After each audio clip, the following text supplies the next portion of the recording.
Hello everyone, welcome to unique nursing classes. तो चलिए आज की क्लास हम स्टार्ट करते हैं। जैसा कि आप सबको पता है, नॉट सेट 7 की जो डेट है उसमें ज़्यादा दिन नहीं बचे हैं। 45 डेज की स्ट्रेटजी हम लेके चलेंगे हमारी प्रिपरेशन को लेके। काफ़ी दिनों बाद में जो हमने सीरीज स्टार्ट करी है, किसी टेक्निकल एरर की वजह से हमने काफ़ी दिनों के बाद में वापस हम सीरीज स्टार्ट कर पा रहे हैं।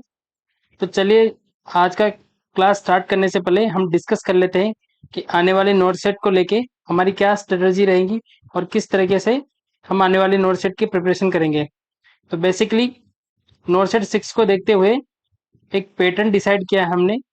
जो नोट सेट 6 का जो प्री और मेंस का जो पेपर था, सबसे पहले अगर हम बात करें प्री एंड देन मेंस। जो प्री का जो पेपर था, जिन्होंने जो पेपर फॉलो किया होगा प्री का, सबको पता है कि जो प्री के जो क्वेश्चंस थे वो बेसिक, जो हमारे सब्जेक्ट है जो बेसिक है उनमें से ज़्यादा क्वेश्चन पूछे गए थे। जैसे फंडामेंटल ऑफ नर्सिंग से ज़्यादा एमसीक्यूज लिए गए थे, जिसके अंदर कीटी ट्यूब, सक्शन कैथेटर और कुछ इस तरीके के क्वेश्चन ज़्यादा पुट किए गए थे। और मेंस को लेके जो हमारा जो मेन कोर्स है, उसके अंदर जो जितने भी क्रिटिकल केयर से रिलेटेड और ट्रॉमा और रिलेटेड जितनी क्रिटिकल थिंकिंग वाले जो क्वेश्चन है, वो मेंस के अंदर हम इंक्लूड करेंगे।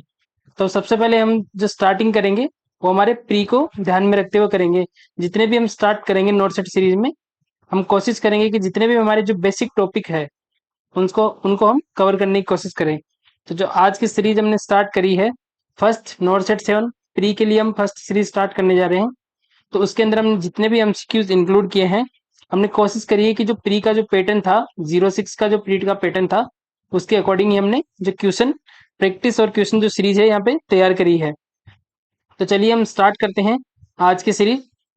फर्स्ट एमसीक्यू इज, और वन मोर थिंग्स, जितने भी एमसीक्यूज इस सीरीज में हम ऐड करेंगे वो जो प्री जो एग्जाम हुआ था नोट सेट 6 में, उसमें से जो कुछ क्वेश्चन है हमने इसके अंदर इंक्लूड करने की कोशिश की है, ताकि जो आपकी प्रिपरेशन के लिए ज़्यादा हेल्पफुल हो।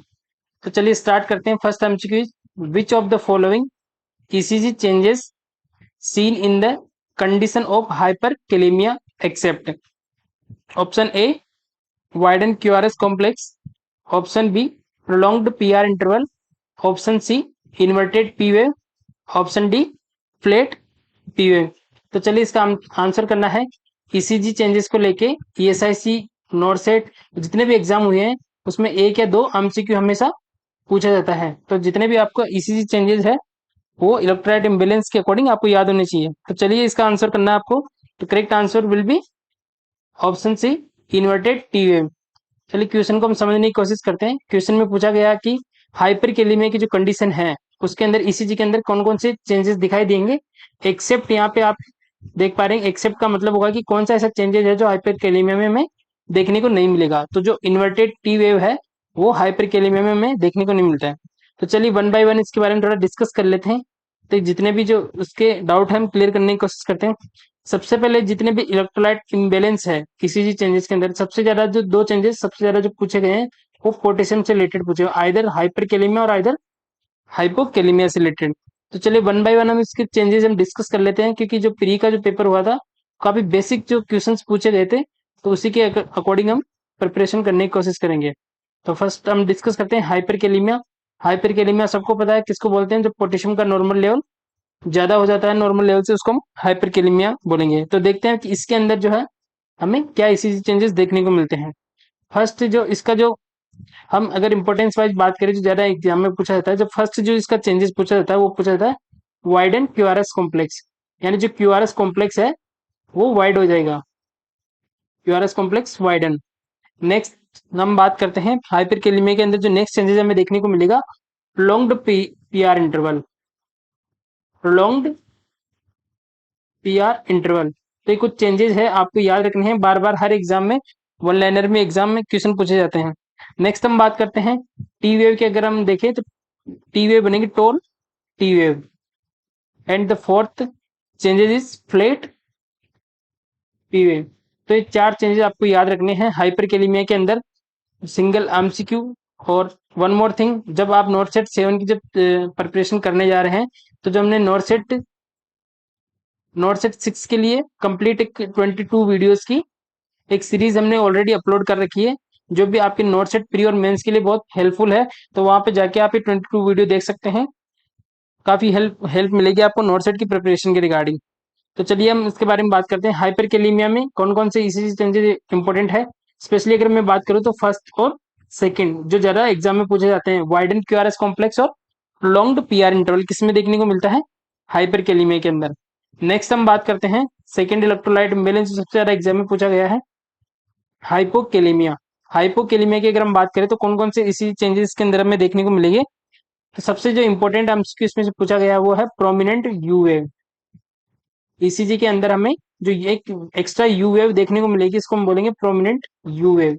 तो जब भी आपको एग्जाम में प्रोमिनेंट यू वेव का क्वेश्चन दे दिया जाए तो आपको हाइपोकेलेमिया के साथ में आंसर टिक करना है। नेक्स्ट हम बात करते हैं और क्या इसके अंदर चेंजेस देखने को मिलेंगे। जो इसके अंदर जो पी वेव होगी वो कैसी होगी, इन्वर्टेड, इन्वर्टेड टी वेव। यहाँ पे क्लियरली आप डिफरेंस देख पा रहे हैं। अगर हम हाइपर केलेमिया की बात करें तो यहाँ पे जो टी वेव थी वो टोल बन रही थी, ठीक है। इस तरीके से जो टी वेव थी वो काफी टोल बन रही थी। लेकिन अगर हम बात करें हाइपरकेलेमिया, हाइपोकेलेमिया के अंदर जो टी वेव है वो कैसी होगी, इन्वर्टेड। इस तरीके से टी वेव का जो इन्वर्जन हो जाएगा, तो इसको हम क्या बोलेंगे, इन्वर्टेड टी वेव। नेक्स्ट हम बात करते हैं और इसके अंदर क्या चेंजेस देखने को मिलता है, ST depression, ST depression. And fourth one is shallow flat या inverted T wave. Inverted T wave के साथ में हम या तो आइदर इन्वर्टेड आइदर फ्लैट हमें देखने को मिलेगी ईसीजी के अंदर। तो यहाँ पे आप देख पा रहे हैं कि अब हम एमसीक्यू की तरफ चलते हैं। हमारा एमसीक्यू था कि हाइपरकेलेमिया के अंदर कौन सा ईसीजी चेंजेस देखने को मिलेगा एक्सेप्ट।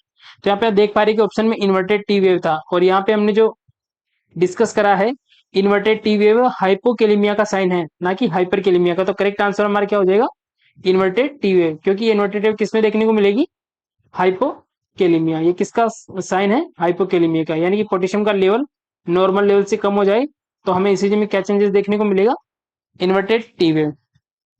कुछ और एमसीक्यू जो नॉर्सेट प्री में पूछा गया था कैल्शियम के रिगार्डिंग, उससे हम डिस्कस कर लेते हैं।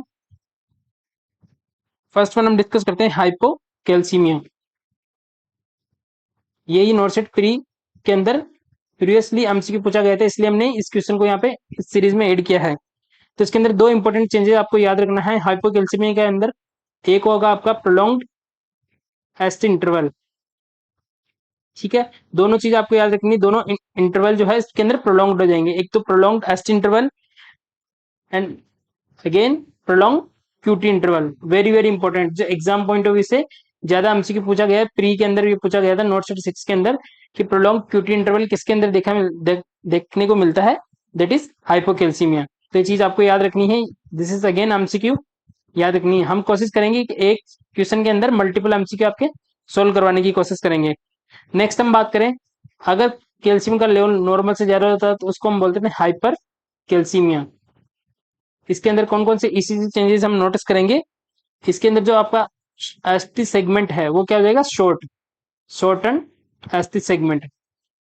तो ये चार जो इलेक्ट्रोलाइट इम्बैलेंस से रिलेटेड जो आपको ईसीजी चेंजेस याद रखने हैं, shorted ST segment. Next one is widen T wave, widen T wave. ये दो दो चेंजेस है। एटलीस्ट अगर सब याद नहीं रखे तो आपको पोटेशियम का जरूर याद रखना है कि पोटेशियम के अंदर क्या चेंजेस हमें देखने को मिलता है, आइदर हाइपरकेलेमिया और हाइपोकेलेमिया में क्या देखने को मिलता है। इसमें भी अगर हम बात करें तो वाइडन क्यूआरएस कॉम्प्लेक्स और प्रोलॉन्ग पीआर इंटरवल, इसके अंदर हम प्रायोरिटी वाइज देखेंगे, और प्रोमिनेंट यूए हाइपोकेलेमिया के अंदर प्रायोरिटी वाइज देखेंगे। तो जितने भी इलेक्ट्रोलाइट इम्बैलेंस एमसीक्यू पूछे गए हैं वो इसी के आसपास पूछे गए हैं। तो मैंने कोशिश की है जितने भी 3 से 4 एमसीक्यू इसमें से आपके सोल्व हो जाए। नेक्स्ट हम बात करते हैं second MCQ is, which one of the following statement is correct about the third generation intrauterine devices. Specially यहाँ पे मेंशन किया गया है, नाम दिया गया आईयूडीज का मिरेना। चलिए वन बाय वन ऑप्शन हम डिस्कस करते हैं। Option A, total amount 38 mg and per day release is 65 mcg। Option B, total amount 38 mcg and per day release 65 mg। Option C, total amount 52 mg and per day release 20 mcg। Option D, total amount 52 mcg and per day release 20 mg। तो चलिए आपको इसका answer करना है IUDs के अंदर से भी हर एग्जाम के अंदर एक या दो एमसीक्यू हमेशा पूछे जाते हैं। तो इसका आपको आंसर करना है, करेक्ट आंसर क्या होगा? The correct answer will be option C. यानी कि जो क्वेश्चन क्या पूछा गया है कि जो इंट्रा यूट्राइन डिवाइसेस है थर्ड जनरेशन के, उसके स्पेशली अगर हम बात करें तो मिरेना के अंदर, उसके अंदर टोटल अमाउंट कितना होता है और पर डे रिलीज हमें कितना देखने को मिलता है मिरेना के अंदर जो कॉपर टीवी है। तो correct answer will be option C, जिसके अंदर जो टोटल अमाउंट होगा वो 52 mg होगा और जो पर डे रिलीज होगा 20 mcg। चलिए इसके बारे में थोड़ा सा हम डिस्कस कर लेते हैं। जितने भी कॉन्ट्रासेप्टिव डिवाइसेस है मेथड है उसमें से हमेशा एमसीक्यू पूछते हैं। स्पेशली अगर हम बात करें कॉन्ट्रासेप्टिव डिवाइसेस के, तो अलग अलग लेवल पे हम इसके बारे में अलग अलग इसका क्लासिफिकेशन करते हैं। जिसके अंदर आपका फिजिकल मेथड आता है, इसी को हम बोलते हैं barrier method. Second one is hormonal method. Third one is surgical method. तो अलग अलग जो है इसके अंदर हम डिस्कस करते हैं। यहाँ स्पेशली जो हमारा फोकस होगा वो हम हार्मोनल मेथड के अंदर डिस्कस करने की कोशिश करेंगे। कौन सा? वो भी हमारा intra uterine devices. Intra uterine devices के बारे में थोड़ा सा हम डिस्कस करने की कोशिश करते हैं कि किस तरीके से इंट्रा यूट्राइन डिवाइसेस का जो है क्लासिफिकेशन किया जाता है। तो स्पेशली अगर हम बात करें आईयूडीज के बारे में, तो इसके 3 जनरेशन के अंदर इसको क्लासिफाई किया गया है। That is first generation, again second one is second generation and third one is third generation. और तीनों ही आईयूडीज के तीनों ही लेवल पे एमसीक्यू अलग अलग एग्जाम में पूछे गए हैं। क्या एमसीक्यू पूछे गए मैं अभी डिस्कस कर लेते हैं इसके बारे में। स्पेशली अगर हम बात करें फर्स्ट जनरेशन के अंदर कौन कौन से टाइप आते हैं। एक जो लिप्स लूप की जो इमेज बेस्ड क्वेश्चन है, प्रीवियसली एग्जाम में पूछा गया है। लिप्स लूप के आपको एक इमेज दे देगा इस तरीके से, एक वायर स्ट्रक्चर होती है, उसको आपको आइडेंटिफाई करना है कि ये किस जनरेशन की इंट्रायूटेराइन डिवाइसेस के अंदर आता है। तो लिप्स लूप और सेकेंड वन इज इनर्ट। तो ये दो कैटेगरी किसके अंदर आती है? फर्स्ट जनरेशन इंट्रायूटेराइन डिवाइसेस के अंदर। ज्यादा इनका यूज नहीं है, बस इसमें से आपको एग्जांपल याद रखने हैं कि फर्स्ट जनरेशन के अंदर से कौन कौन से जो डिवाइसेस हम यूज करते हैं। मोस्ट इंपोर्टेंट है सेकेंड जनरेशन, इसके अंदर से वेरी वेरी इंपॉर्टेंट लगा लीजिए इसको। 5 स्टार एमसीक्यू हर बार सिंगल लाइनर एमसीक्यू पूछा जाता है। इसके अंदर हम स्टडी करते हैं कॉपर्टी, यानी कि फर्स्ट एमसीक्यू तो यही आता है कि जो कॉपर्टी है वो किस जनरेशन का इंट्रायूटेराइन डिवाइसेज है। तो correct answer will B second generation. जो कॉपर्टी है उसको हम किसके अंदर स्टडी करते हैं? सेकंड जनरेशन कॉपर्टी के अंदर। अब इसके अंदर जो एमसीक्यू, जो सेकंड एमसीक्यू क्या पूछते हैं कि कितनी जो कॉपर्टी के जो टाइप होते हैं उनका जो ड्यूरेशन पूछते हैं कि कितने टाइम तक वो कॉन्ट्रासेप्टिव जो इफेक्ट है वो प्रोवाइड कराती है। अगर हम बात करें कॉपर्टी, यहाँ पे एक एग्जांपल देखते हैं हम। तो सबसे ज्यादा एग्जाम में पूछा गया कॉपर्टी 380A। सबसे ज्यादा बार, अगर 10 बार में से अगर क्वेश्चन पूछा गया तो लगभग 8 से 9 बार जो है ये क्वेश्चन एग्जाम में रिपीट हुआ है। तो मल्टी लोडेड कॉपर्टी बोलते हैं इनको, 380A इसका फर्स्ट टाइप है। इसके अंदर जो आपको क्वेश्चन पूछा जाता है कि कितने टाइम के लिए जो कॉन्ट्रासेप्टिव इफेक्ट शो करता है, तो आपको आंसर करना है 10 ईयर। यानी कि कॉपर्टी 380A यूज करने के 10 ईयर तक हमें कोई अदर कॉन्ट्रासेप्टिव यूएस यूज करने की नीड नहीं होती है। ये 10 ईयर तक कॉन्ट्रासेप्टिव इफेक्ट शो करता है। नेक्स्ट हम बात करते हैं, तो इसका सेकेंड एग्जाम्पल है मल्टीलोडेड कॉपर्टी 375। अगर इसका ड्यूरेशन अगर हम बात करें तो 5 ईयर। बस ये दो इंपॉर्टेंट आपको जो एमसीक्यू याद रखने हैं, इसके अंदर इनका ड्यूरेशन पूछता है। वेरी वेरी इंपॉर्टेंट बेसिक, अगर प्री में जितना बेसिक जिस तरीके से पेपर आ रहा है तो हो सकता है इस तरीके से एमसीक्यू आपको वहाँ पे देखने को मिले। आपको दो इसमें याद रखना है, तो कॉपर्टी किस जनरेशन की इंट्रायूटेराइन डिवाइसेस के अंदर आता है। नेक्स्ट कॉपर्टी 380 का ड्यूरेशन कितना होता है और 375 का ड्यूरेशन कितना होता है। ये दो चीज आपको याद रखना। और एक जो इमेज बेस आएगी कुछ इस तरीके से आप सर्च करके देख सकते हैं, जो कॉपर्टी इस तरीके से जो है इंट्रायूटेराइन डिवाइसेस के रूम में हम यूज करते हैं। तो इमेज बेस्ड क्वेश्चन भी आपको पूछ सकते हैं कई बार। नेक्स्ट हम बात करते हैं, last one is third generation. इसको हम स्लाइड में डिस्कस करते हैं। यहाँ पे हम बात कर रहे हैं थर्ड जनरेशन और इसी से रिलेटेड हमारा एमसीक्यू है। तो थर्ड जनरेशन इंट्रायूटेराइन डिवाइसेस है, इसके अंदर बेसिकली अगर हम बात करें तो दो इसके अंदर हम एग्जांपल देखते हैं। First one is Progestasert, first one is Progestasert and second one is जो हमारा क्वेश्चन में पूछा गया that is Mirena, that is Mirena. तो वन बाय वन इनके बारे में डिस्कस करते हैं।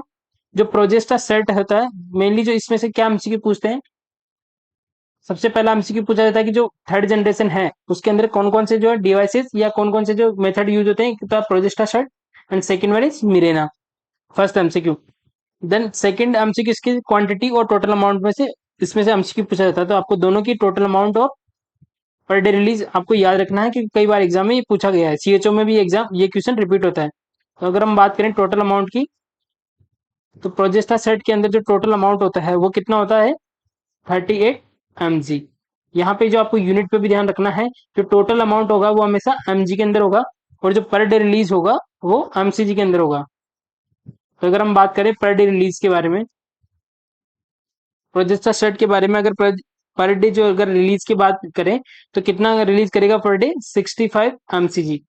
बहुत इंपॉर्टेंट है, याद रखना है। इसको बोलेंगे माइक्रोग्राम, इसको बोलेंगे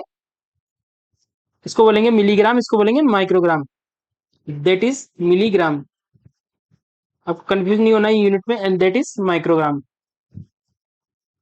ठीक है, ज्यादा इसकी डिटेल से नहीं पढ़ना है आपको। जितने एमसीक्यू बनेंगे मैं उसी में आपको सोल्व कराने की कोशिश करूंगा।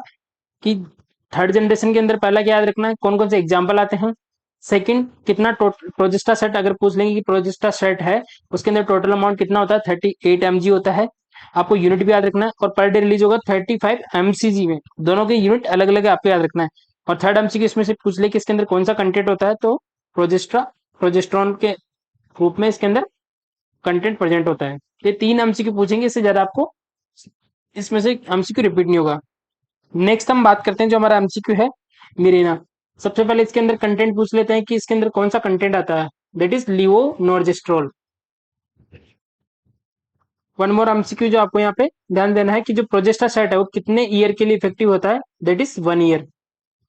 ये भी इंपॉर्टेंट है, याद रखना अपना। प्रोजेस्टा सेट है वो कितने ईयर के लिए प्रोटेक्शन प्रोवाइड कराता है, 1 ईयर।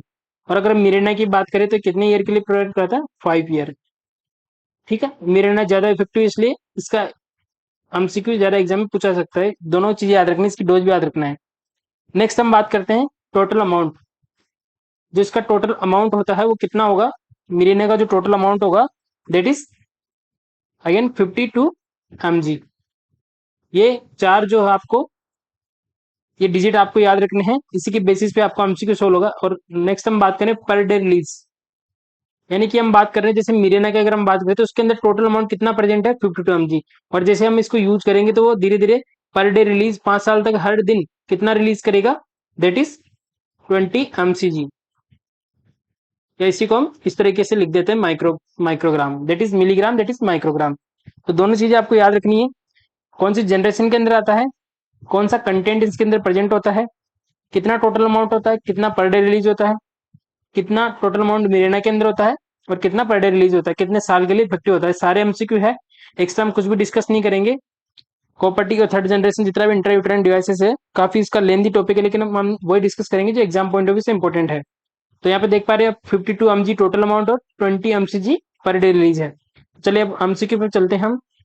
जो हमारा एमसीक्यू था that is which one of the following statement is correct about the third generation आयोडीज Mirena. तो ये मिरेना के बारे में स्टेटमेंट पूछ रहा है। तो मिरेना के बारे में हम सबको पता है कि टोटल अमाउंट मिरेना के अंदर 52 mg होता है, और पर डे रिलीज कितना होगा, 20 mcg। तो आप यहाँ पे कंफ्यूज नहीं होना, देखिए डी वाला ऑप्शन है उसमें भी डिजिट सेम है, बस आपको यूनिट का ध्यान रखना है। जो टोटल अमाउंट वाली यूनिट होगी वो किसके अंदर होगी, mg के अंदर। और जो पर डे रिलीज वाली होगी वो माइक्रोग्राम, या इसी को हम लिख देते हैं mcg। बस इसके अंदर आपको कंफ्यूज नहीं होना है। और जितने भी कॉन्ट्रासेप्टिव डिवाइसेस से रिलेटेड जितने भी एमसीक्यू आएंगे, एक और एमसीक्यू हम लेंगे, उसके अंदर हम सारे जो मेथड है जिसके अंदर आप ओरल कॉन्ट्रासेप्टिव मेथड, माला डी माला एन, सारा सर्जिकल मेथड हम उसके अंदर डिस्कस करने की कोशिश करेंगे। एक और एमसीक्यू है जो बार बार एग्जाम में पूछा जाता है, यहीं पे डिस्कस कर लेते हैं, इमरजेंसी कॉन्ट्रासेप्टिव मेथड। यहाँ पे एक एमसीक्यू बनता है, इसलिए यहाँ पे डिस्कस कर लेते हैं। जो इमरजेंसी कॉन्ट्रासेप्टिव जो मेथड, इसके अंदर एक पिल यूज करते हैं जिसको हम इमरजेंसी पिल भी बोलते हैं। ठीक है, उसको पहला एमसीक्यू आता है कि कितने दिन के अंदर अंदर उसको लेना होता है, with in 72 hours of unprotected intercourse. यानी कि अनप्रोटेक्टेड इंटरकोर्स के विद इन 72 आवर्स या 3 डेज के अंदर हमें क्या करना होता है, वो पिल को लेना होता है। और दूसरा एमसीक्यू इसमें से पहला एमसीक्यू ये पूछा जाता है ड्यूरेशन का कितने ड्यूरेशन के अंदर अंदर लेना होता है, दूसरा किसके अंदर कौन सा कंटेंट होता है, तो दैट इज लीवो नॉर्जेस्ट्रोल। लीवो नॉर्जेस्ट्रोल 0.75 mg की टेबलेट आती है, 2 टेबलेट इफेक्टिव होती है, that is 0.75 and 0.75 that is 1.5। ये टेबलेट हम यूज करते हैं। तो ये कुछ बेसिक एमसीक्यू है वन लाइनर। प्री के पैटर्न को देखते हुए लग रहा है कि जितना भी जो एमसीक्यू पूछेगा प्री के अंदर वो सारा जो बेसिक्स है फंडामेंटल ऑफ नर्सिंग के और कम्युनिटी के, एंड अगेन जो हॉस्पिटल सेटिंग के अंदर जो बेसिक हम यूज करते हैं जैसे बीएमडब्ल्यू मैनेजमेंट, सिरिंजेस, ट्यूबिंग वगैरह, जितने भी एमसीक्यू है उसके अंदर से ज्यादा एमसीक्यू हमें देखने को मिल सकते हैं। तो this is all about the intrauterine devices. Then we move on the next MCQ. Question number third, which one of the following method is used for determination of pregnancy failure rate? Option A, couple protection rate. Option B, Bishop score. Option C, New Ballard score. Option D, Pearl index.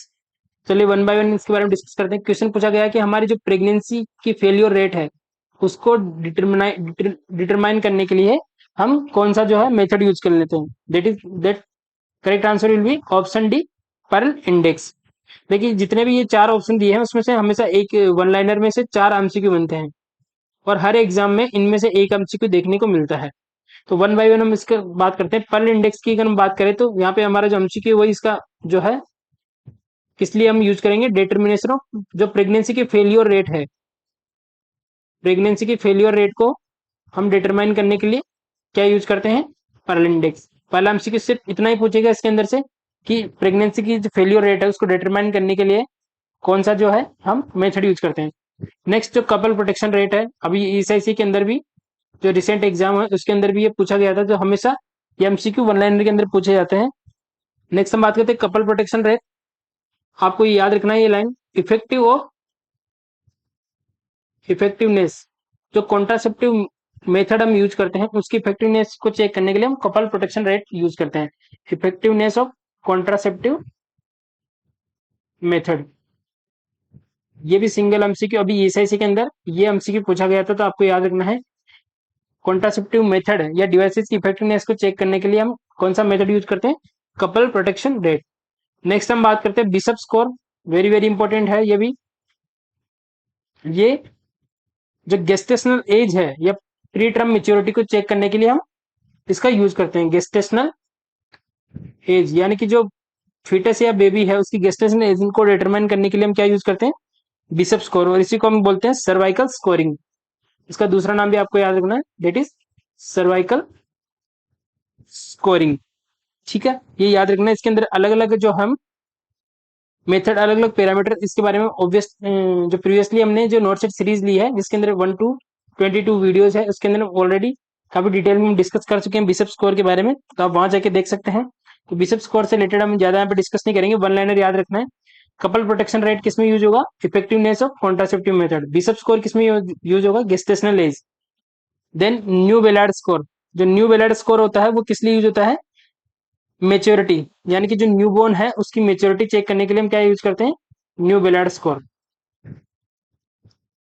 Newborn की जो maturity हम use करने के लिए क्या use करते हैं, sorry यहाँ पे एक करेक्शन है, बिशप स्कोर, यहाँ पे एक करेक्शन है, बिशप स्कोर है गेस्टेशन एज की अगर हम बात करें तो न्यू बेलार्ड स्कोर उसके लिए यूज किया जाता है। यहाँ पे आप करेक्शन करना है, बिशप स्कोर नहीं होगा, न्यू बेलार्ड जो स्कोर है वो किस लिए यूज किया जाता है, जो न्यू बोर्न है उसकी मेच्योरिटी या गेस्टेशन एज को चेक करने के लिए हम क्या यूज करते हैं, new Ballard score. Bishop score क्या यूज करेंगे, रेडीनेस फॉर प्रेगनेंसी, यानी कि कोई भी जो मदर है वो प्रेगनेंसी के लिए रेडी है या नहीं है उसको चेक करने के लिए हम क्या यूज करते हैं, बिशप स्कोर, जिसके अंदर हम अलग अलग सर्वाइकल जो लेंथ है, इन्वेस्टमेंट है, सर्वाइकल डायलेशन, अलग अलग जो पैरामीटर चेक करेंगे इसके बेसिस में पता लगेगा कि जो कोई भी जो मदर है वो लेबर के लिए या प्रेगनेंसी के लिए रेडी है या नहीं है। जो हम बात कर रहे हैं न्यूबॉर्न की मेच्योरिटी, जो ये पूछा गया था एम्स रायपुर का जो 2019 का जो पेपर था उसके अंदर भी ये पूछा गया था, और बार बार ये क्वेश्चन रिपीट होता है कि न्यू बेलार्ड स्कोर किस लिए यूज किया जाता है। तो जो न्यूबॉर्न की मेच्योरिटी स्केल, या फिर दोनों ही चीजें पूछ सकता है, या तो न्यूबॉर्न की मेच्योरिटी इस तरीके से आपको वर्ड देगा या फिर देगा आपको गेस्टेशनल एज डिटरमाइन करने के लिए। तो चार एमसीक्यू है, चारों बहुत इंपॉर्टेंट है। कपल प्रोटेक्शन रेट किस लिए यूज होता है? बिशप स्कोर, न्यूबोलाइट स्कोर और पर्ल इंडेक्स। चारों एमसीक्यू बार बार रिपीट हुए हैं, आपको याद रखना है किसमें क्या यूज है। यहाँ पे जो ज्यादा कंफ्यूजन होगा पर्ल इंडेक्स और सीपीआर के अंदर से होगा। जो पर्ल इंडेक्स है वो किस लिए यूज होगा? प्रेगनेंसी फेल्योर रेट के लिए।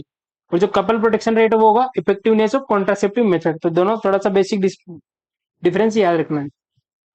नेक्स्ट हम बात करते हैं, according to the BMW management cytotoxic drug and discarded medicine included in which category? Option A category first, option B category four, option C category third, option D category five. तो चलिए one by one इसको discuss करते हैं। BMW की अगर हम बात करें तो हमेशा जो एक एमसीक्यू होता है, जो फिक्स एमसीक्यू होता है, सबसे ज्यादा जो पूछा जाता है that is human anatomical waste. यानी कि ह्यूमन एनाटोमिकल जो वेस्ट है उसको हम किस कलर कोडिंग में बीएमडब्ल्यू मैनेजमेंट करते हैं? तो दैट इज येलो। ये न्यू गाइडलाइन के अकॉर्डिंग है। लेकिन कई बार जो होता है, जो कैटेगरी वाइज गाइडलाइन दी गई थी डब्ल्यूएचओ के द्वारा प्रीवियसली, अभी ये यूज नहीं होती, लेकिन प्रीवियसली ये दी गई थी। इसमें से कई बार एमसीक्यू पूछा गया है, 2 या 3 बार इसमें से कैटेगरी वाइज एमसीक्यू पूछ लिया गया है। जो हम कलर कोडिंग याद करते हैं that is red, blue, yellow and black, ये सबको याद है। लेकिन कई बार जो कैटेगरी वाइज इसका क्लासिफिकेशन पूछ लेते हैं कि कौन से कैटेगरी में हम किस तरीके का बीएमडब्ल्यू मैनेजमेंट करते हैं, तो ये चीज आपको याद रखनी चाहिए। तो इसका correct answer will be option D category 5। तो इसके बारे में थोड़ा रेपिडली हम डिस्कस कर लेते हैं। अगर हम कैटेगरी फर्स्ट की बात करें तो इसके अंदर हम बात करें human anatomical waste. Recent guideline नहीं है, लेकिन कई बार थ्योरी बेसिस पे ये क्वेश्चन पूछा जाता है। तो ह्यूमन एनाटॉमिकल वेस्ट किस में होगा? कैटेगरी फर्स्ट के अंदर। सेकंड की अगर हम बात करें that is animal waste. Category second में क्या आएगा? Animal waste. नेक्स्ट हम बात करें थर्ड कैटेगरी के अंदर आएगा माइक्रोबायोलॉजी। जितने भी माइक्रोबायोलॉजी या बायोटेक्नोलॉजी से जो वेस्ट जनरेट होता है वो किसके अंदर आएगा? थर्ड कैटेगरी के अंदर। जो इंपॉर्टेंट होगा इसके अंदर मैं आपको मार्क करवा दूंगा। Then again four is sharp waste. जितने भी शार्प वेस्ट है वो कौन सी कैटेगरी के अंदर आते हैं? फोर्थ कैटेगरी के अंदर। Then again fifth one is discarded medicine और साइटोटॉक्सिक ड्रग इसके अंदर आएगा। और यही हमारा एमसीक्यू है। जो डिस्कार्डेड मेडिसिन है और साइटोटॉक्सिक ड्रग है वो किसके अंदर हमें डिस्पोज करना है? कैटेगरी 5 के अंदर वो इंक्लूड होती है। यही हमारा एमसीक्यू पूछा गया है, यहाँ पे देख सकते हैं। एमसीक्यू साइटोटॉक्सिक ड्रग किसके अंदर आएगा? कैटेगरी 5 के अंदर। नेक्स्ट हम बात करते हैं कैटेगरी 6 के अंदर क्या आएगा? सोइल्ड। सोइल्ड मतलब जो भी गंदा जितना भी जो वेस्ट है वो किसके अंदर आएगा? सिक्स कैटेगरी के अंदर। नेक्स्ट हम बात करें सेवेंथ के अंदर आएगा सॉलिड वेस्ट। जितना भी ठोस वेस्ट है, सॉलिड वेस्ट है, वो किसके अंदर आएगा? Seventh category. एट्थ की अगर हम बात करें दैट इज लिक्विड वेस्ट। ये हम प्री को लेकर हमने सीरीज बनाने की कोशिश की। मेंस में इस तरीके के क्वेश्चन आपको देखने को नहीं मिलेंगे। प्री में आपको काफी बेसिक क्वेश्चन देखने को मिल सकते हैं। उसी बेसिस पे हमने ये सीरीज स्टार्ट करी है। हम कोशिश करेंगे बीच बीच में जो मेंस के हैं एक एक सीरीज हम प्री की लेंगे और एक सीरीज जो मेंस के रिगार्डिंग लेंगे, ताकि दोनों की जो आपकी तैयारी बराबर अच्छे से हो पाए। नेक्स्ट हम बात करते हैं इन नाइन्थ के अंदर आता है आपका जो भी हम वेस्ट को इंसिनरेट करते हैं उसका जो एश यानी कि जो फाइनल प्रोडक्ट बचता है उसको डिस्पोज करते हैं। Final one is chemical waste. अब इतनी कैटेगरी अगर आपको याद नहीं रहती है तो एटलीस्ट आपको एक तो ह्यूमन एनाटॉमिकल वेस्ट वाला याद रखना है, then sharp waste, cytotoxic medication. ये तीन एटलीस्ट आप तो 1, 4 और 5 एटलीस्ट ये तीन कैटेगरी आपको याद रखनी है। कैटेगरी के अंदर ये तीन बार बार रिपीटली एग्जाम में क्वेश्चन पूछा गया है। नेक्स्ट हम बात करते हैं to avoid damaging the lungs and tracheal mucosa when during the suction procedure should suction be applied. चलिए ये भी एमसीक्यू था प्री के अंदर, सक्शन से रिलेटेड और ईटी ट्यूब और जितनी भी ओरोफेरेंजियल सक्शन है उससे रिगार्डिंग काफी एमसीक्यू पूछे गए हैं। तो सक्शन हमेशा या तो प्री में या मेंस में आपको सक्शन से रिलेटेड एक एमसीक्यू वहां पे देखने को मिलेगा। तो चलो थोड़ा सा डिस्कस हम करते हैं सक्शन के रिगार्डिंग। ऑप्शन ए क्वेश्चन क्या है उसको समझने की कोशिश करें कि हमें क्या चीज जो लंग्स की म्यूकोजा है और ट्रेकियल म्यूकोजा है उसको डैमेज होने से बचाने के लिए हमें किस तरीके से सक्शन अप्लाइड करना चाहिए, that is MCQ. Option A pressure applied while inserting suction catheter. Option B pressure applied while withdrawing suction catheter. Option C pressure applied while both inserting and withdrawal suction catheter. And option D is apply pressure when patient effectively cough. तो चलिए easy MCQ है, आपको answer करना है इसका। That correct answer will be option B, pressure applied by withdrawal suction catheter. सबको पता है, इतनी बार हम डिस्कस कर चुके हैं, हमारी ईएसआईसी की सीरीज में हमने डिस्कस करा था। नॉर्सेट की जो नॉर्सेट 6 की प्रिपरेशन हमने करवाई थी उस सीरीज में हमने डिस्कस करा था। यहाँ पे और सक्शन से रिलेटेड हम थोड़ा सा डिस्कस कर लेते हैं। जितना भी सक्शन से रिलेटेड इंपॉर्टेंट टॉपिक है हम यहाँ पे वन बाय वन डिस्कस करते हैं। तो पहला एमसीक्यू सक्शन के लिए यही आता है कि जब हम सक्शन करते हैं तो कौन सी पोजीशन हम प्रोवाइड करवाते हैं। थोड़ा सा हेड लो हम रखते हैं या साइड लाइन, ताकि जो जितने भी सिक्रेशन है वो साइड में आ जाए और उसको हम इजिली सक्शन आउट करके निकाल सके। तो पहला क्वेश्चन यही आता है पोजीशन से रिलेटेड, पोजीशन से रिलेटेड एमसीक्यू आता है।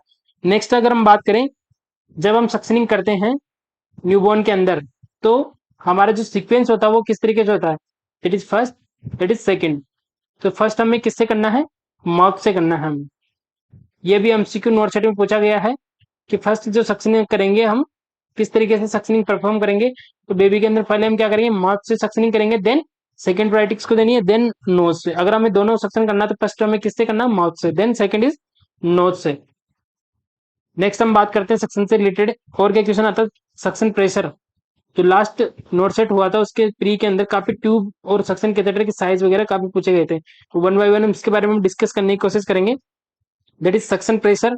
अगर सक्शन प्रेशर की अगर हम बात करें, तो जो न्यूबॉर्न है, न्यूबॉर्न के अंदर हम दो कैटेगरी पढ़ते हैं, एक that is pre term, that is pre term baby.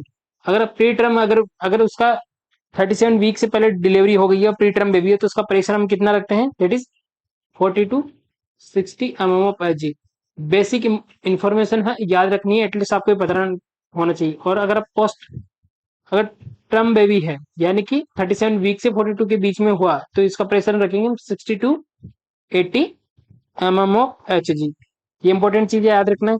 Next हम बात करें, अगर हम चाइल्ड की अगर हम बात करें, चाइल्ड के अंदर हम सक्शन प्रेशर कितना रखते हैं, that is 80 to 100 mm of H G. और अगर एडल्ट की अगर हम बात करें तो जो सक्शन प्रेशर रखा जाएगा that is 100 to 120 mm of H G. सारी फाइंडिंग याद रखनी है, बहुत बार अलग अलग तरीके से एमसीक्यू पूछा गया सक्शन के अंदर से, तो ये याद रखना है। नेक्स्ट हम बात करें सक्शन कैथेटर की, जो साइज होती है वो किस तरीके से हमें डिटरमाइन करनी है, साइज ऑफ सक्शन कैथेटर। तो एटलीस्ट आपको ज्यादा कैटेगरी याद नहीं है तो तीन चीज आपको याद रखनी है। एक होता है न्यूबॉर्न, न्यूबॉर्न के अंदर हम जो साइज यूज करेंगे that is 8 to 10 French. Again that is child, child के अंदर हम यूज करेंगे 10 to 12 French. And again adult, adult की अगर हम यूज बात करें तो 12 to 16 फ्रेंच जो है हम यूज करते हैं ड्यूरिंग सक्शनिंग। नेक्स्ट हम बात करते हैं, अब जो सक्शन है वो कितने ड्यूरेशन तक करता है, तो कई बार ड्यूरेशन का क्वेश्चन आता है 5 to 10 second. More than 10 second हम नहीं करते हैं, मोर देन 10 सेकेंड हम सक्शनिंग परफॉर्म नहीं करते हैं। पहले किससे करेंगे, माउथ से, देन उसके बाद में नोज से। ये सबको पता है, हम इतनी बार डिस्कस कर चुके हैं, बहुत बेसिक है, एटलीस्ट आपको ये पता होना चाहिए। और बिफोर और आफ्टर, बिफोर सक्शनिंग करने से पहले हमें क्या करना है, पेशेंट को हाइपर ऑक्सीजनेट, यानी कि पेशेंट को अगर हम सक्शन करने जा रहे हैं तो सबसे पहले हमें उसको हाइपर ऑक्सीजनेट करना है, यानी कि ऑक्सीजन देना है 100%, देन उसके बाद सक्शन करना है, नहीं तो पेशेंट जो है रेस्पिरेटरी अरेस्ट के अंदर जा सकता है। ठीक है, 10 सेकंड से ज्यादा हमें सक्शन परफॉर्म नहीं करना है। और जो एक और इम्पोर्टेंट चीज है, जैसे मान लीजिए ये ट्यूब है, इस तरीके से आपकी ट्यूब है और इसके अंदर हम सक्शन कैथेटर इस तरीके से इंसर्ट करवा रहे हैं।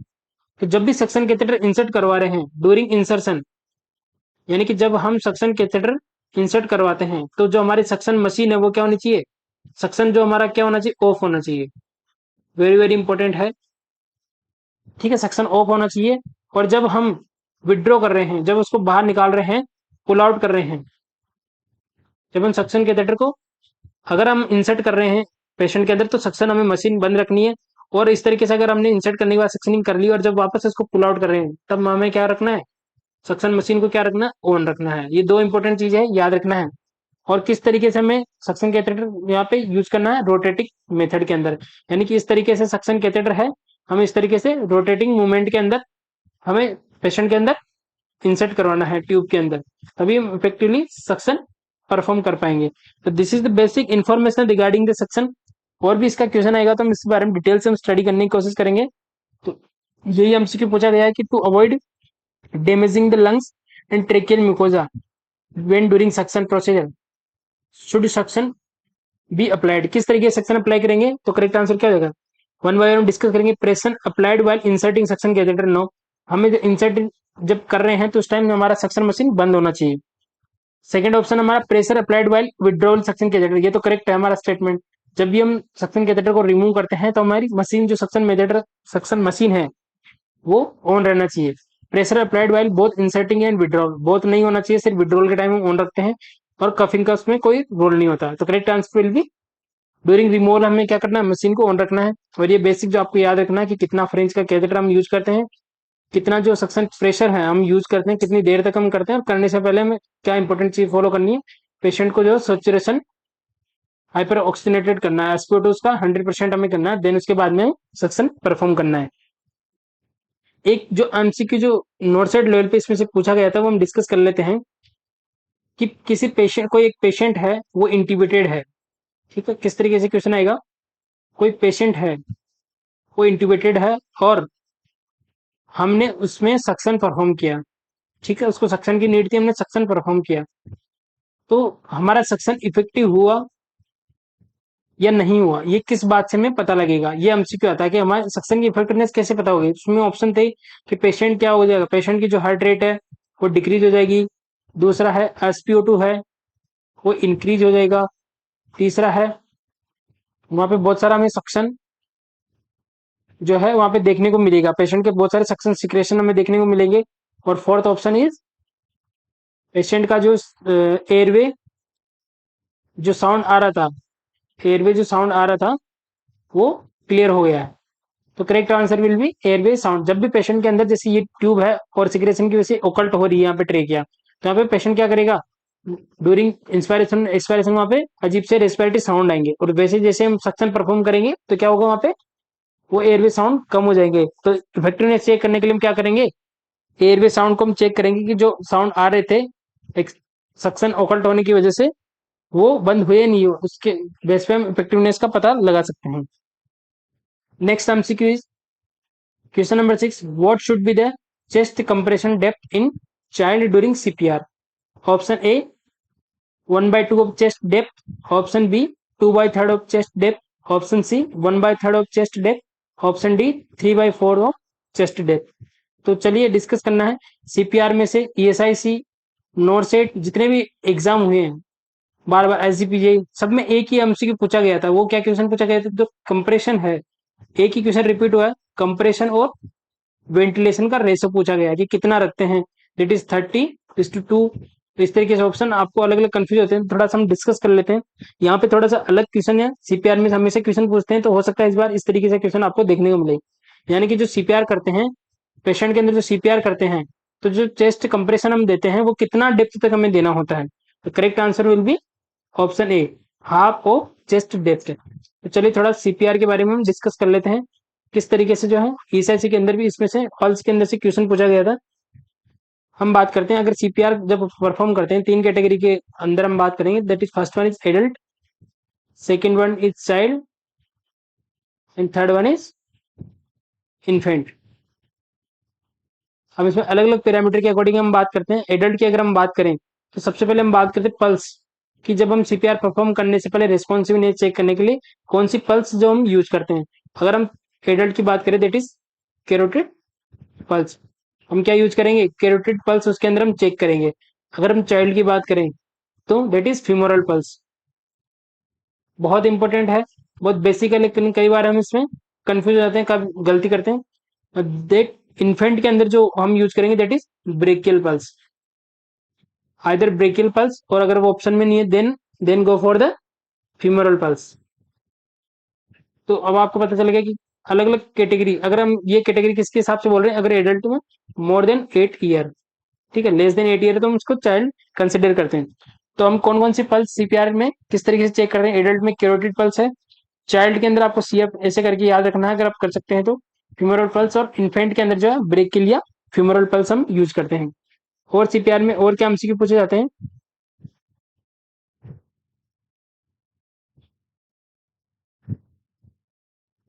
और सीपीआर से रिगार्डिंग हम डिस्कस करते हैं। नेक्स्ट जो एमसीक्यू पूछा जाता है कि इसके अंदर कंप्रेशन मेथड किस तरीके से हम यूज करते हैं यहाँ पे, again that is adult, that is child and again that is infant. अगर हम बात करें अलग अलग पैरामीटर के अकॉर्डिंग सीपीआर में कौन कौन से एमसीक्यू पूछे जाते हैं। नेक्स्ट अगर हम बात करें, हमने पल्स की बात करी, नेक्स्ट हम बात करते हैं जो कंप्रेशन मेथड है। जो कंप्रेशन मेथड है वो किस तरीके से हम एडल्ट और चाइल्ड और तीनों में अलग अलग हम यूज करते हैं। जब एडल्ट में हम कंप्रेशन यूज करते हैं that is two hand compression, यानी कि दोनों हाथों से हमें क्या करना है, कंप्रेशन करना है। चाइल्ड की अगर हम बात करें तो वन और टू हैंड्स, यहाँ भी या तो एक हाथ से या दोनों हाथ से हमें चाइल्ड के अंदर सीपीआर परफॉर्म करना है। लेकिन जो एमसीक्यू पूछा था वो इन्फेंट के अंदर पूछा था कि इन्फेंट के अंदर हमें सीपीआर कैसे परफॉर्म करना है, that is two finger compression, two finger either one thumb, either one thumb either two finger, हम जो कंप्रेशन मेथड है हम यूज करते हैं। नेक्स्ट हम बात करते हैं जो लैंडमार्क होता है, हम कहाँ पे हमें कंप्रेशन करना है। तो एडल्ट की अगर हम बात करें that is between the nipple line, between the nipple line, ये आपको याद रखना इंपॉर्टेंट है, ठीक है। या फिर अगर ये ऑप्शन में नहीं आए तो क्या करना है आपको, lower lower half of sternum, यानी जो स्टर्नम बोन का जो लोअर पार्ट है, हाफ है, उस पर हमें चेस्ट कंप्रेशन परफॉर्म करना है। नेक्स्ट हम बात करें चाइल्ड के अंदर तो ये सेम एज एडल्ट, यानी कि एडल्ट में जैसे हम कर रहे हैं वैसे ही हम क्या करेंगे चाइल्ड के अंदर भी। अगर इन्फेंट की हम बात करें तो just below the nipple line, यानी कि इस तरीके से चेस्ट होता है और इस तरीके से जो निपल लाइन होती है, अगर एडल्ट की बात करें तो ये जस्ट बीच में निपल लाइन परफॉर्म करना है, और अगर इन्फेंट की बात करें तो just below the nipple line. ये चीज आपको याद रखनी है, बेसिक है, और बेसिक की प्री के अंदर सबसे ज्यादा पूछा जा रहा है, just below the nipple line. Next अगर हम बात करते हैं सीपीआर में और क्या एमसीक्यू पूछते हैं, दैट इज अगेन एडल्ट। अभी कंप्लीट सीपीआर में करवाने की कोशिश कर रहा हूँ, थोड़ा सा लेंदी है, लेकिन हम कोशिश करेंगे कि सीपीआर से सारे एमसीक्यू जो भी है हम सोल्व कर पाए। That is infant. और इसमें से क्या एमसीक्यू पूछा जाता है, अब जो हमारा एमसीक्यू है कि जो कंप्रेशन डेप्थ है वो कितना यूज करते हैं हम, डेप्थ है वो कितना यूज करते हैं। अगर फर्स्ट प्रायोरिटी दिया जाए तो फर्स्ट प्रायोरिटी आपको इस तरीके से करना है कि 1/2 या फिर 1/3 ऑफ टोटल चेस्ट डेप्थ, यानी कि जितनी चेस्ट की टोटल डेप्थ है उसका 1/2 या 1/3 हम क्या करें, चेस्ट कंप्रेशन है। और दोनों ही ऑप्शन में तो प्रायोरिटी किसको देनी है, 1/2, ये एमसीक्यू है आपका, याद रखना है। और अगर हम इसको इंचेस में या सेंटीमीटर के अंदर काउंट करें तो दैट इज 2 इंचेस और 5 सेंटीमीटर, ये चीज आपको याद रखनी है। नेक्स्ट अगर हम चाइल्ड की बात करें, सेम वही इसके अंदर हम यूज करते हैं 2 इंचेस और 5 सेंटीमीटर। लेकिन इन्फेंट में अगर हम बात करें थोड़ा सा इसके अंदर रेशो चेंज होता है, अगर इंचेस की बात करें तो 1.5 इंचेस और 3.75 सेंटीमीटर, ये याद रखना है, बहुत इंपॉर्टेंट है। डेप्थ का क्वेश्चन एग्जाम में पूछा गया है 2 बार, तो आपको याद रखना है, रिपीट हो सकता है। नेक्स्ट हम बात करते हैं, सबको पता है कंप्रेशन रेट हम कितनी रखते हैं, 100 to 120 कंप्रेशन जो है पर मिनट हम इसको रखने की कोशिश करते हैं, ठीक है। और अब जो इस एमसीक्यू जो ईएसआईसी और नॉरसेट के प्री में और जितने भी एग्जाम हुए, वो जो रेशो का जो एमसीक्यू पूछा गया है वहां पे थोड़ा सा डिस्कस हम कर लेते हैं कि किस तरीके से हम रेशो रखते हैं इसके अंदर, ताकि जितना भी कंफ्यूजन है हम इसको दूर करते हैं, ठीक है। सबसे पहले हम बात करते हैं adult, that is again child and that is infant. तो फर्स्ट हम डिस्कस करते हैं कि अगर एडल्ट के अंदर हम बात करें, अगर 1 पर्सन है, यानी कि एक पर्सन ही जो रेस्क्यू कर रहा है, एक ही रेस्क्यू एरिया 1 पर्सन है, तो जो रेशो रखा जाएगा वो कितना होगा, 30:2, यानी 30 हम चेस्ट कंप्रेशन देंगे और 2 वेंटिलेशन देंगे। और अगर 2 पर्सन है, 2 पर्सन या 2 रेस्क्यूअर है, तब भी हमें क्या करना है, एडल्ट के अंदर ये रेशो चेंज नहीं होता है, ये इंपॉर्टेंट है, आपको याद रखना है। आइदर 1 रेस्क्यूअर आइदर और 2 रेस्क्यूअर, दोनों में क्या करना है, कंप्रेशन और वेंटिलेशन रेशो जो है सेम रहता है। और यही एमसीक्यू बार बार ईएसआईसी में पूछा गया है, नॉर्सेट प्री के अंदर क्वेश्चन पूछा गया, और एसजीपीजे के एग्जाम में भी ये वेंटिलेशन रेशो क्वेश्चन पूछा गया। नेक्स्ट अगर हम बात करते हैं चाइल्ड के अंदर, अगर 1 पर्सन है चाइल्ड की अगर हम बात करें, अगर 1 रेस्क्यूअर या 1 पर्सन है तो रेशो क्या रहेगा, 30 कंप्रेशन और 2 वेंटिलेशन, अगर 1 पर्सन की अगर हम बात करें। और नेक्स्ट अगर हम बात करें तो अगर 2 पर्सन है, 2 रेस्क्यूअर है, जो रेस्क्यू कर रहे हैं 2 लोग हैं, तो कितना रखेंगे इसके अंदर, 5:2। इंपॉर्टेंट ये चीज याद रखना, और यही इसमें हम किसमें सेम इन्फेंट के अंदर फॉलो करते हैं जो चाइल्ड में फॉलो करते हैं, ठीक है, सेम में चाइल्ड। तो बस इतना सा डिफरेंस है। एडल्ट में मैटर नहीं करता कितने रेस्क्यूअर है, दोनों में 32 रेशो आएगा, 30:2 आएगा।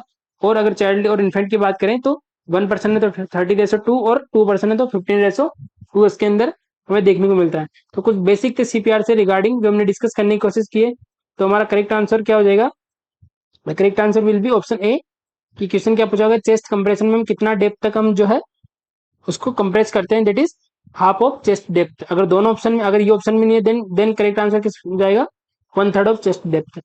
इंच में पूछ ले तो 2 इंच, और सेंटीमीटर में पूछ ले तो सारा इस तरीके से हमें डिस्कस करना है। नेक्स्ट हम बात करते हैं, again this is the basic fundamental of nursing का बेसिक एमसीक्यू है। और बेसिक की जो प्री में है, जितना भी पेपर हुआ था वो क्वालिफाई करने के लिए आपको बेसिक फंडामेंटल ऑफ नर्सिंग का 60% कोर्स जो पूछा गया था। तो यहाँ पे बात करते हैं, which of the following content present in Ringer lactate solution except. Question क्या है, जो रिंगर लेक्टेड है जिसको हम आरएल भी बोलते हैं, उसके अंदर कौन सा कंटेंट प्रेजेंट नहीं होता है? एक्सेप्ट लग गया, इसका मतलब कौन सा जो कंटेंट है वो प्रेजेंट नहीं है। The option A sodium chloride, option B calcium chloride, option C sodium lactate, option D sodium citrate. चलिए, जैसे अगर आपको कंपोजिशन पता होगा तो इजीली इसका आंसर कर पाओगे। Correct answer will be option D sodium citrate. कई बार जो एग्जाम हुआ था अभी ईएसआईसी का, उसमें क्वेश्चन पूछा गया था कि which one of the following solution is hypertonic. तो टोनिसिटी का भी कई बार क्वेश्चन पूछ लेते हैं, उसमें 3% सोडियम क्लोराइड आंसर माना था उन्होंने, जो ईएसआईसी का एग्जाम है। तो इस तरीके से कई बार फ्लूइड में भी से बेसिक क्वेश्चन पूछते हैं, क्योंकि डेली रूटीन की चीजें प्री के अंदर काफी देखने को मिलेगी। तो थोड़ा सा रिंगल लेक्टेड के बारे में हम डिस्कस कर लेते हैं, दैट इज रिंगल लेक्टेड। इसी को हम क्या बोलते हैं, इसका दूसरा नाम क्या होता है? That is Hartmann solution. ये याद रखना आपको, इसका दूसरा नाम क्या होता है? हार्टमान सॉल्यूशन। अगर टोनिसिटी पूछ ले इसकी तो ये कैसा सॉल्यूशन है? That is isotonic solution. कैसा है? Isotonic solution.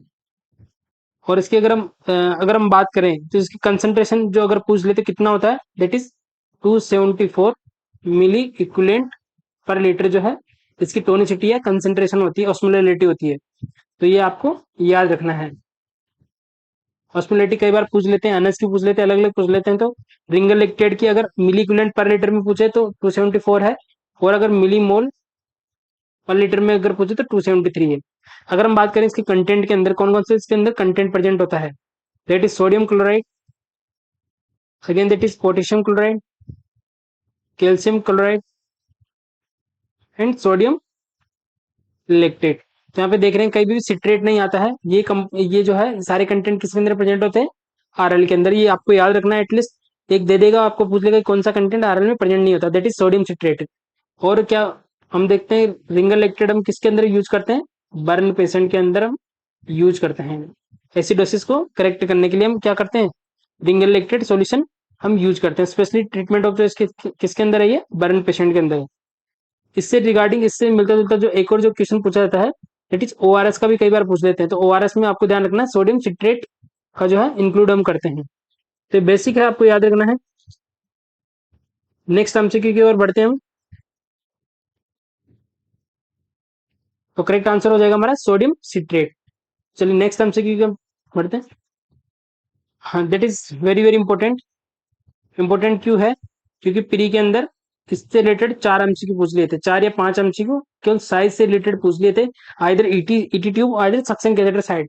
थोड़ा सा डिस्कस करने की हम कोशिश करेंगे। What will be the appropriate suction catheter size for a patient who is intubated within 8 mm ET tube. यहाँ पे किसकी यहाँ पे साइज पूछ रहा है? सक्शन कैथेटर की। चलिए, इसका आंसर करने से पहले हम थोड़ी सी डिस्कस कर लेते हैं। तो 4 लेवल पे इसमें से एमसीक्यू पूछे जाते हैं, that is ET tube. ET tube की जो साइज है वो किस एज में कितनी होती है? पहला एमसीक्यू ये पूछते हैं कि एज के अकॉर्डिंग ईटी ट्यूब की जो साइज है वो कैसी कितनी होती है। सेकंड, कोई भी ईटी ट्यूब है उसको कितनी डेप्थ तक जो है हम इंसर्ट करवाते हैं। थर्ड एमसीक्यू इज जो सक्शन कैथेटर है, अलग अलग ईटी ट्यूब के लिए कितना सक्शन कैथेटर, कौन सा सक्शन कैथेटर हम यूज करते हैं। तो बेसिकली जो इसका फॉर्मूला है, एक उसको आपको फॉलो करना है कि किस तरीके से जो है हम स्पेशली अगर हम इसको डिस्कस करें उससे पहले एक चीज हम वो डिस्कस कर लेते हैं जो इंपॉर्टेंट है, जो लेटेस्ट एग्जाम में पूछी जा रही है। दो तरह की ईटीट्यूब पूछते हैं, एक होता है that is uncuffed ET tube, first one, and that is second one is cuffed ET tube. पहले दोनों को अंतर समझ लीजिए, ब्रीफली हम देखेंगे, जब इमेज बेस करवाएंगे तब हम इसका डिफरेंस बताएंगे। मान लीजिए एक यहाँ पे रफली डायग्राम बनाते हैं, दैट इज ईटी ट्यूब है। अगर उसके अंदर कप प्रेजेंट है इस तरीके से, दैट इज कप्ड ईटी ट्यूब। अगर उसके अंदर ये कप प्रेजेंट नहीं है, दैट इज अनकप्ड ईटी ट्यूब। अब यहाँ पे इसको बताने का मतलब क्या है, जो अनकप्ड ईटी ट्यूब है वो बेसिकली न्यूबॉर्न या चाइल्ड के अंदर यूज की जाती है, लेस देन 8 ईयर। अगर किसी की एज, चाइल्ड या न्यूबॉर्न की एज लेस देन 8 ईयर है, तो हम उसमें कौन सी ट्यूब यूज करते हैं, अनकप्ड। हमेशा ये याद रखना है, वेरी वेरी इंपॉर्टेंट याद रखना है। तो क्वेश्चन कैसा पूछा जाएगा, विच of the following statement is correct.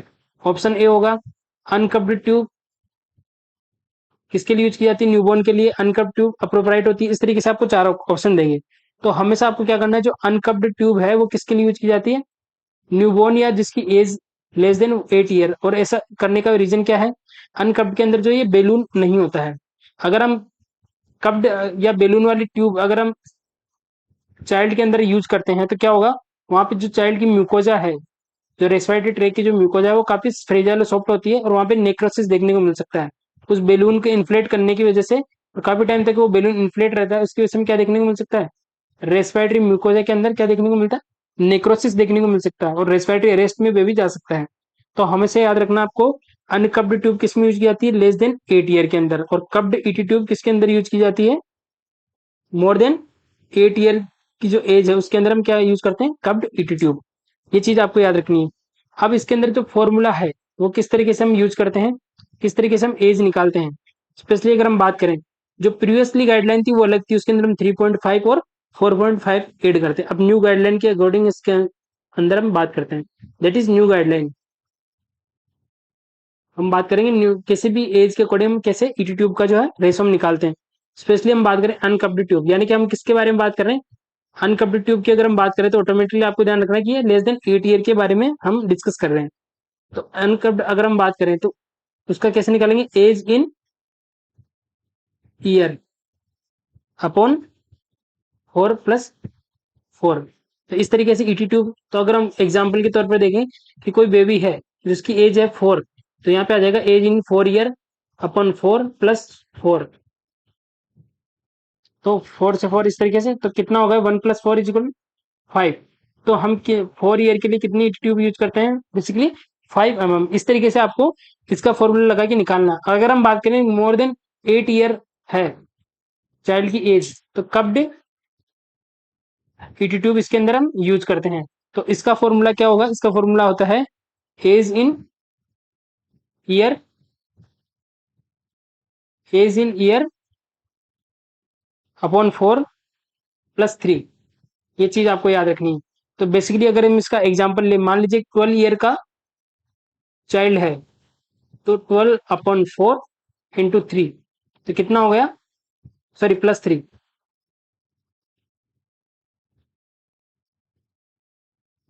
4 3+3, तो कितना हो गया, 6 mm की जो है हम ईटी ट्यूब यूज करते हैं। तो इस तरीके से जो आपको इसका फॉर्मूला जो यूज करके इसके अंदर आपको ईटी ट्यूब का जो लेंथ, जो साइज है वो डिटरमाइन कर सकते हैं।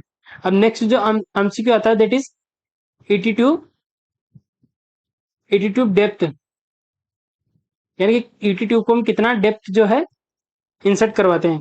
तो जितने नंबर की ईटी ट्यूब होती है, ईटी ट्यूब जितने नंबर की होगी उसको हम किससे मल्टीप्लाई कर देंगे, 3 से, तो हमारा डेप्थ आ जाएगा। जैसे मान लीजिए 4 नंबर की ईटी ट्यूब है तो हम कितना इंसर्ट करेंगे, 4 × 3 12 सेंटीमीटर। अगर हम एडल्ट की बात करें तो कितना इंसर्ट करवाते हैं, दैट इज 21 to 23 सेंटीमीटर।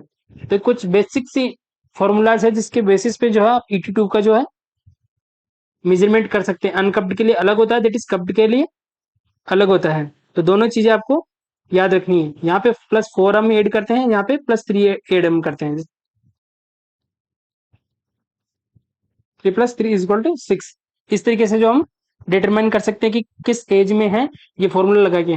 अब कुछ बेसिक चीजें, मान लीजिए किसी की एज है वो 12 मंथ से भी कम है, तो इसमें यहाँ पे ईयर में एज दे रखी है, तो आप किस तरीके से उसको डिटरमाइन करेंगे, तो इसकी एक चार्ट जो है आपको याद रखनी है। तो किस तरीके से कौन सी एज के अंदर जो है हम ईटी ट्यूब, इतने नंबर की ईटी ट्यूब हम यूज करते हैं। अगर हम बात करें प्री मेच्योर बेबी है, यानी कि 37 वीक से पहले डिलीवरी हुई है, तो ये कुछ चार्टिंग आपको याद रखनी है, जो कि आपको इंपॉर्टेंट है एग्जाम पॉइंट ऑफ व्यू से। फर्स्ट टाइम बात करें प्री मेच्योर के अंदर कितने नंबर की ट्यूब यूज होती है, 2.5 mm। नेक्स्ट बात करें अगर बर्थ से लेकर 6 मंथ तक एज है, तो हम कितनी ईटी ट्यूब की अगर हम बात करें 3 to 3.5 mm। जो कितना कौन सा डायमीटर की हम बात करें, ये इंपॉर्टेंट चीज और याद रखना, जो हम डायमीटर बात करें वो कौन सा है, इंटरनल डायमीटर। नेक्स्ट हम बात करें 6 month to 1 year। अगर 6 month to 1 year की अगर हम बात करें, दैट इज 3.5 to 4 mm। तो कुछ बेसिक चीजें आपको याद रखनी है, प्री मेच्योर का कई बार पूछ लेते हैं, तो ये चीज आपको याद रखनी है। नेक्स्ट अगर हम बात करें तो लेंथ की अगर हम बात, हमने पहले डिस्कस कर लिया कि कितना हम करते हैं, 21 to 23 सेंटीमीटर जो हम इंसर्ट करवाते हैं एडल्ट के अंदर। और एडल्ट के अंदर कितने नंबर की जो है ईटी ट्यूब हम यूज लेते हैं, दैट इज नॉर्मली जो हम यूज करते हैं 7.5 to 8 mm एडल्ट के अंदर जो है हम ईटी ट्यूब यूज करते हैं, इंपॉर्टेंट है। ठीक है, न्यूबॉर्न का और दोनों एडल्ट का आपको ज्यादा याद रखना है, ज्यादा एग्जाम पॉइंट ऑफ व्यू से क्वेश्चन पूछ जाते हैं। अब जो हमारा ईटी ट्यूब का साइज के एज के अकॉर्डिंग हमने फॉर्मूला डिस्कस कर लिया, ईटी डेप्थ वही है, जो ईटी ट्यूब का जो साइज होगा उसको 3 से मल्टीप्लाई कर देंगे तो डेप्थ आ जाएगी। अब नेक्स्ट हम बात करते हैं सक्शन कैथेटर। तो सक्शन कैथेटर के क्वेश्चन प्री में 2 या 3 क्वेश्चन पूछे गए। सक्शन कैथेटर का डिटर्मिनेशन हम किस तरीके से करते हैं, कोई भी ईटी ट्यूब है उसके बेसिस पे हम सक्शन कैथेटर कैसे यूज करते हैं। तो जो पहला जो रूल है, जो थंब रूल है, जो इंपॉर्टेंट रूल है, बहुत इंपॉर्टेंट है, जो हो सकता है अगले एग्जाम में आपको देखने को मिले। मान लीजिए ये ये एक ईटी ट्यूब है, ठीक है, ये एक ईटी ट्यूब है। तो जब हम सक्शन कैथेटर यूज करते हैं, मान लीजिए कि हम एक सक्शन कैथेटर इसके लिए यूज कर रहे हैं, तो कितना परसेंट जो है ये ऑक्यूपाई करना चाहिए इस डायमीटर को। तो वेरी वेरी इंपॉर्टेंट, जो सक्शन कैथेटर हम ईटी ट्यूब के लिए यूज करते हैं, जो 50% से ज्यादा, मोर देन 50% ज्यादा नॉट यूज, यानी कि जो हम डायमीटर जो सक्शन कैथेटर यूज कर रहे हैं वो ईटी ट्यूब के डायमीटर को 50% से ज्यादा ऑक्यूपाई नहीं करना चाहिए। Never occupy more than 55%। Very very important है, याद रखना है। इसी के बेसिस पे हम आंसर करते हैं।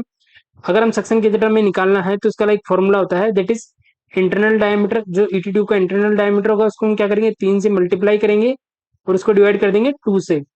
तो अगर एग्जाम्पल के तौर पर हम लेते हैं कि मान लीजिए आपको एग्जाम में पूछा था कि 8 mm की कोई ईटी ट्यूब है जिसका इंटरनल डायमीटर क्या है, 8 mm है, तो उसके लिए कौन से सक्शन कैथेटर कौन से साइज का अप्रोप्रिएट रहेगा।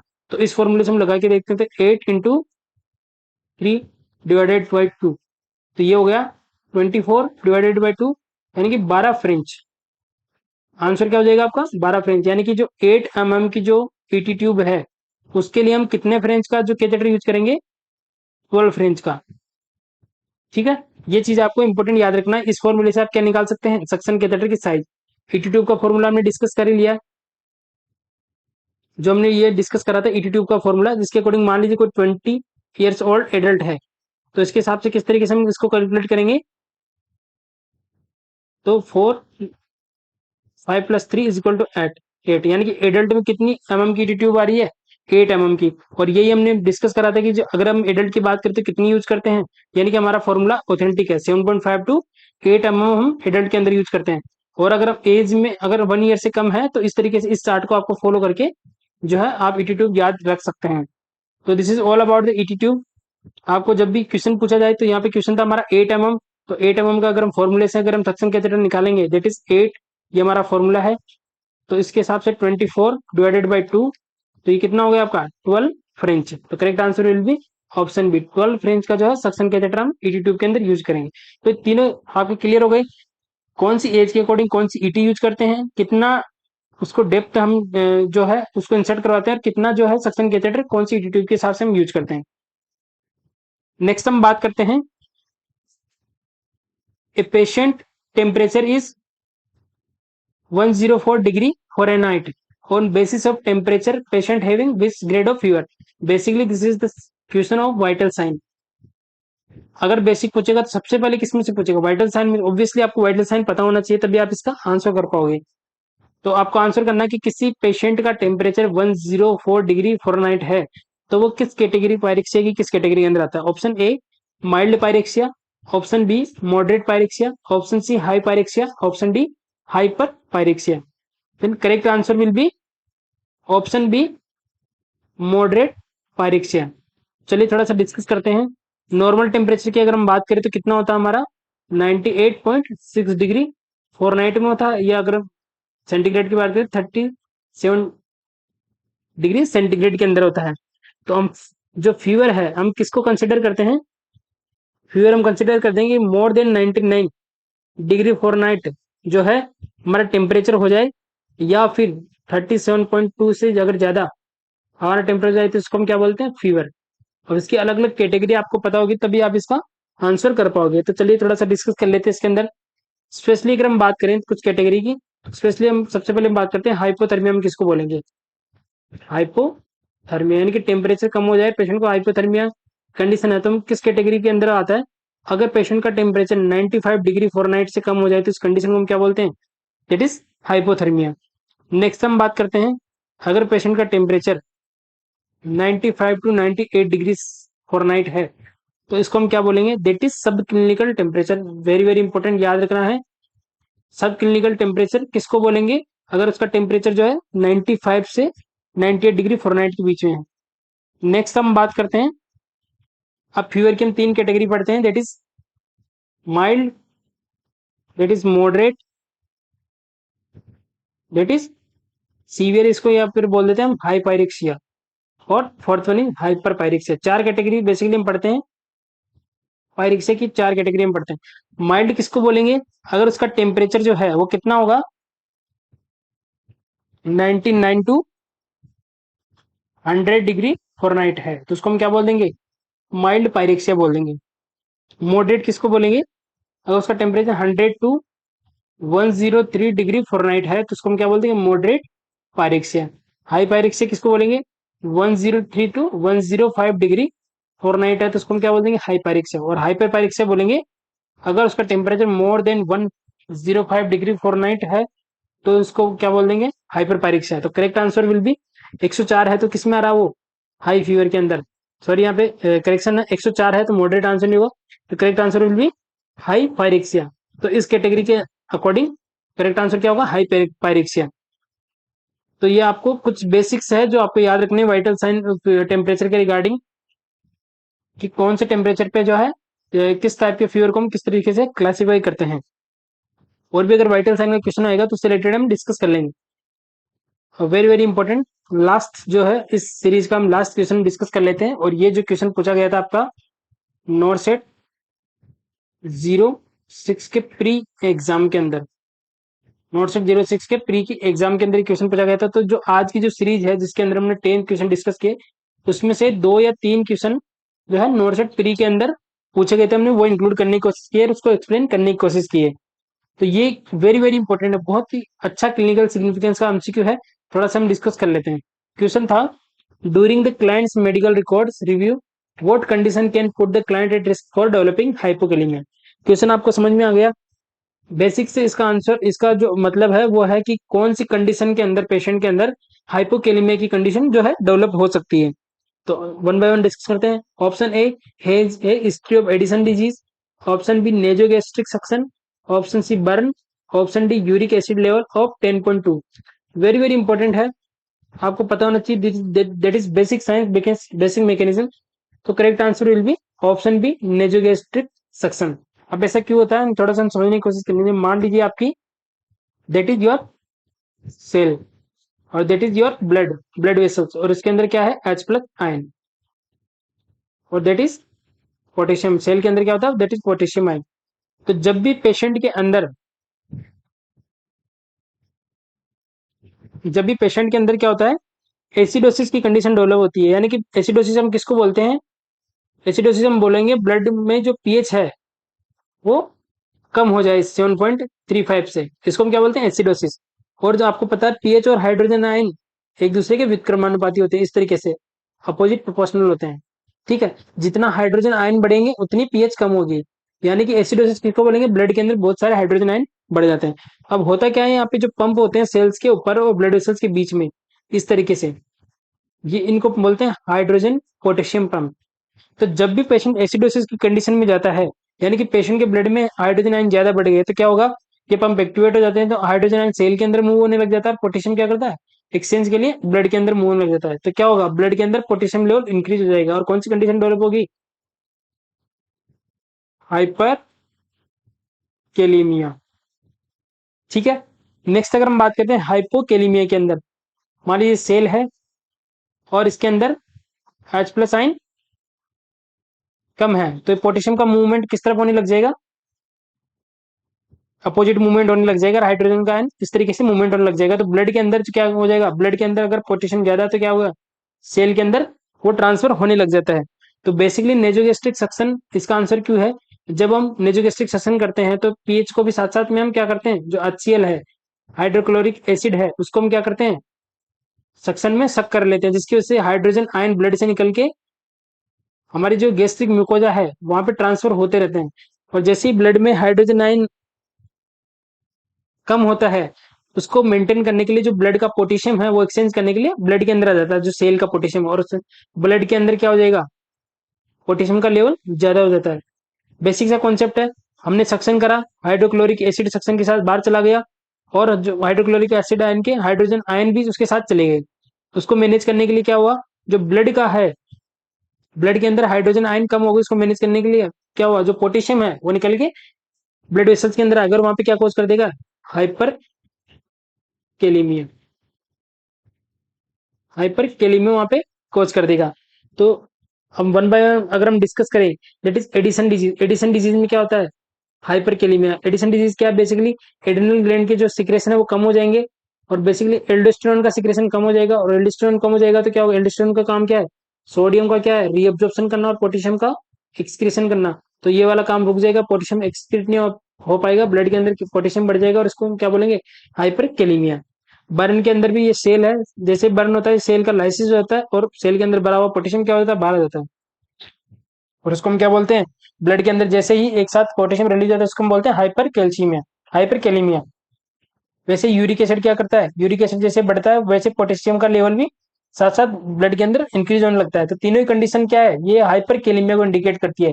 लेकिन जब नेजोगेस्ट्रिक सक्शन करते हैं तो वहां पे पीएच कम होता है, पेशेंट किस में जाता है, मेटाबॉलिक एल्कोलिसिस। तो आपको ये ध्यान रखना, मेटाबॉलिक एल्कोलिसिस के अंदर इसको इसको आप सबको सिंपल सा आप रूल याद रखिए, इसके अंदर जो मेटाबॉलिक एल्कोलिसिस है उसके अंदर में क्या देखने को मिलेगा, दैट इज हाइपोकेलीमिया। और जो मेटाबॉलिक एसिडोसिस है उसके अंदर देखने को क्या मिलेगा, हाइपर कैलीमिया। तो बेसिकली जब हम सक्शन करते हैं तो वहां पे मेटाबॉलिक एल्कोलिसिस की कंडीशन डेवलप हो जाती है, और वहां पे क्या देखने को मिलेगा, मैं हाइपर कैलीमिया। यानी कि during the client medical record what condition can put the client at risk for developing hypokalemia. केवल ये कंडीशन है जिसके अंदर पेशेंट को हाइपोकैलेमिया के सिम्टम या हाइपोकैलेमिया की कंडीशन देखने को मिलेगी, बाकी सब में क्या है, पोटेशियम इंक्रीज हो जाएगा। तो ये बहुत इंपॉर्टेंट एमसीक्यू था नोट सेट प्री के अंदर। बाकी सक्शन कैथेटर का एमसीक्यू पूछा गया था, कंप्रेशन रेशियो का उसका एमसीक्यू पूछा गया था ईसीआईसी के अंदर। ठीक है, पर्ल इंडेक्स का वो एमसीक्यू पूछा गया था, ये इंटरवल का एमसीक्यू पूछा गया था, प्रोलॉन्ग क्यूटी इंटरवल। तो बेसिकली अगर मैं बात करूँ तो जो प्री का जो पैटर्न पिछली बार पिछले एग्जाम में जो सेट किया उन्होंने, क्या सेट किया कि जो प्री होगा बेसिक क्वेश्चन पूछेंगे, वो फंडामेंटल ऑफ नर्सिंग पूछेंगे, आपका इलेक्ट्रोलाइट नॉर्मल जो पूछेंगे, वाइटल साइंस। और मेंस के अंदर जो आपका क्रिटिकल थिंकिंग से रिलेटेड जो अप्लाइड बेस्ड क्वेश्चन पूछेंगे। तो हम कोशिश करेंगे जो आपका एक लेक्चर होगा उसके अंदर हम प्री वाले क्वेश्चन डिस्कस करने की कोशिश करेंगे, और जो सेकंड लेक्चर होगा उसके अंदर ताकि दोनों दोनों आपकी तैयारी साथ चलती रहे। मेंस वाला जो इस पे ज्यादा आपको फोकस करना है, क्योंकि प्री में सिर्फ आपको क्वालिफाई करना है, मेंस के अंदर आपको अच्छी रैंक लाने के लिए आपको क्रिटिकल थिंकिंग वाली जो क्वेश्चन है उसको अच्छे से सोल्व करना पड़ेगा। तो हम कोशिश करेंगे, बाकी आप कमेंट करके बताइए कि आपको किस तरीके की एमसीक्यू या किस तरीके की सीरीज ज्यादा आपको प्री वाली चाहिए या मेंस वाली चाहिए। So this is all about the today's class. Next class में आप जैसे कमेंट करेंगे उस हिसाब से हम जो है नेक्स्ट सीरीज हम कोशिश करेंगे उसके अकॉर्डिंग आपके लिए तैयारी करवाने के लिए। Thank you very much, good night.